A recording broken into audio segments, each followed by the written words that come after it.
People always ask, what's the best temperature to vape at? And to be honest, that question is already wrong, because vaporization is not a single number, it's a range. And that range controls what gets released, not just how much vapor you see. But there are caveats, don't worry, we'll get into them later.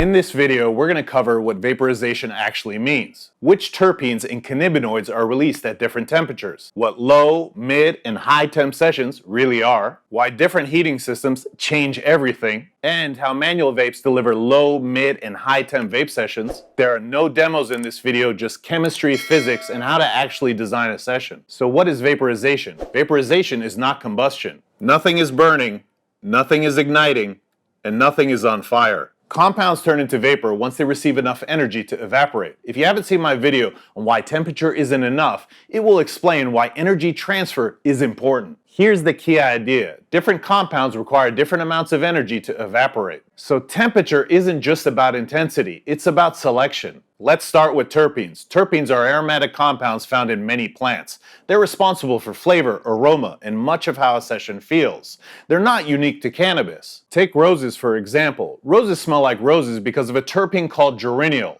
which gives off that sweet, floral, unmistakable rose scent. Remove geraniol and all of a sudden roses just smell like a plant.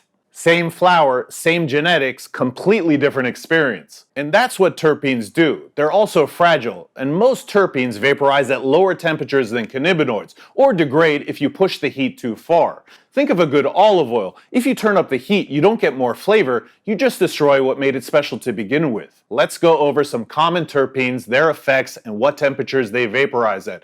I'll share on screen some quick reference cards that I designed that I plan to release in the future. Alpha pinene is focus and clarity. Beta myrcene is relaxing and body heavy. Beta pinene is focus and mood lifting. Limonene elevates your mood. Ocimene is uplifting and energetic. Terpinolene is creative and uplifting. Beta caryophyllene is grounding. Linalool is calming. Humulene is balance. Nerolidol is sedating. So the takeaway is lower temperatures favor lighter, brighter terpenes, and higher temperatures favor heavier terpenes or destroy them entirely. That's why low temp sessions feel nuanced and flavorful, even if they don't look impressive. Let's go over some common cannabinoids, their effects, and what temperatures they vaporize at.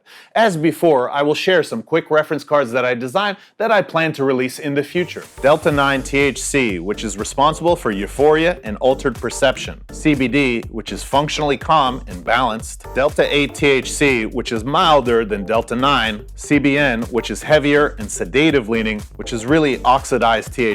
CBC, which is supportive and synergistic. THCV, which is stimulating at low doses and also an appetite suppressant. CBDV, which is clear-headed and functional. THCA and CBDA, which are acidic forms of THC and CBD. Now that we've learned some common terpenes and cannabinoids, let's talk about what low, mid, and high temp sessions are really like. Let's start with low temp vape sessions. They typically occur at 320 to 356 degrees Fahrenheit, or 160 to 180 degrees Celsius. They're mild, they're uplifting, and they're clear-headed. Excellent flavor, smooth vapor, you're less likely to cough in a low-temp session. In fact, low-temp sessions are best for daytime use, flavor chasers, and even microdosers. What about a mid-temp vape session? They tend to occur at 356 degrees Fahrenheit to 392 degrees Fahrenheit, or 180 degrees Celsius to 200 degrees Celsius.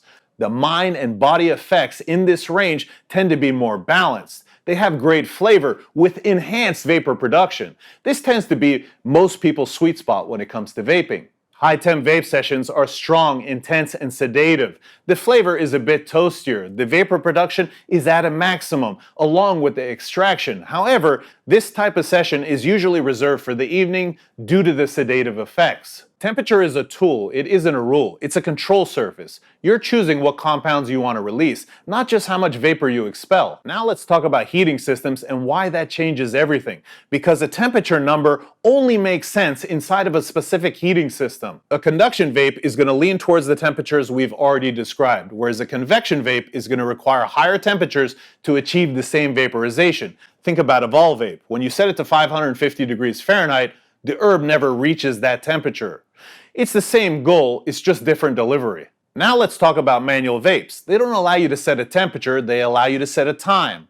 And so therefore, when you simulate low or mid or high temp sessions, you do that by adjusting your timings, which works until thermal mass enters the picture. Why did I mention thermal mass? That's because devices like the Dynavap Baller Cap, the Dynavap THC Cap, and the Tempest 2 all use balls to store heat, or terpenes, right? And that stored heat causes temperature stacking as your session continues. You could start low, even pass through mid, but you can't stay there. Trying to hold a true low or mid-temp session with a device that has balls is like easing off the accelerator while you're rolling down a steep hill. You're still going to pick up speed. What about manual vapes without balls? Without balls, heat storage drops, but then material choice becomes important. Titanium sheds heat fast, making it easier to stay in low and mid temperature ranges. Stainless steel holds heat longer, more stacking as the session goes on. Stainless steel isn't bad, it's just less forgiving when you're chasing low and mid temp precision. In summary, there is no perfect temperature.